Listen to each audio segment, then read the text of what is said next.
this doctrine of the void is really the basis of the whole Mahayana movement in Buddhism.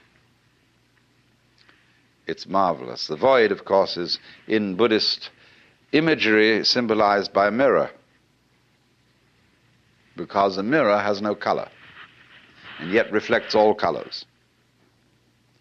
When this man I talked to you of, Huineng, said that you shouldn't just try to cultivate a blank mind, what he said was this: the void, shunyata, is like space. Now, space contains everything: the mountains, the oceans, the stars, the good people and the bad people, the plants, the animals, everything. Now, the mind in us, the true mind, is like that. You will find that when Buddhists use the word mind, they've several words for mind, but I'm not going into the technicality at the moment. They mean space. See, space is your mind. It's very difficult for us to see that because we think we're in space and look out at it.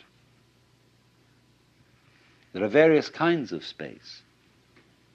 There's visual space, distance. There is audible space, silence. There is temporal space, as we say, between times. There is musical space, so-called distance between intervals, or the intervals between tones, rather. It's quite a different kind of space than temporal or visual space. There's tangible space. But all these spaces, you see, are the mind. They are the dimensions of consciousness.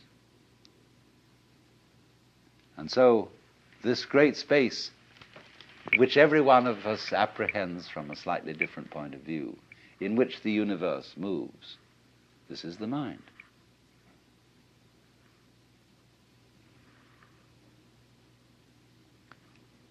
So it's represented by a mirror, because although the mirror has no color, it is for that reason able to receive all the different colors.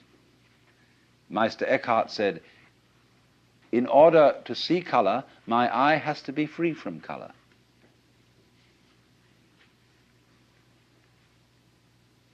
So in the same way, in order not only to see, but also to hear, to think, to feel, you have to have an empty head.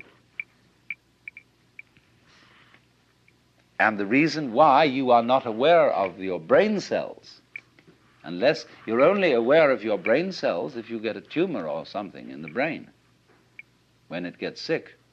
But in the ordinary way, you're totally unconscious of your brain cells. They're void.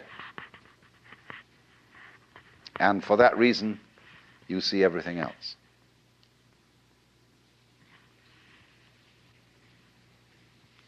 So that's the central principle of the Mahayana. And it works in such a way, you see, that it releases people from the notion that Buddhism is clinging to the void. This was very important when Buddhism went into China. The Chinese really dug this, because Chinese are a very practical people. And when they found these Hindu Buddhist monks trying to empty their minds and to sit perfectly still and not to engage in any family activities, they were celibates. Chinese thought they were crazy. Why do that? And so the Chinese reformed Buddhism.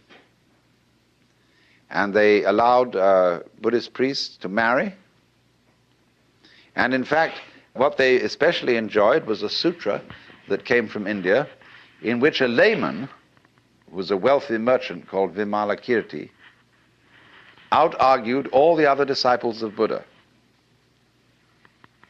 And of course, you know, if in these are these dialectic arguments that are very, very intense things. If you win the argument, everybody else has to be your disciple.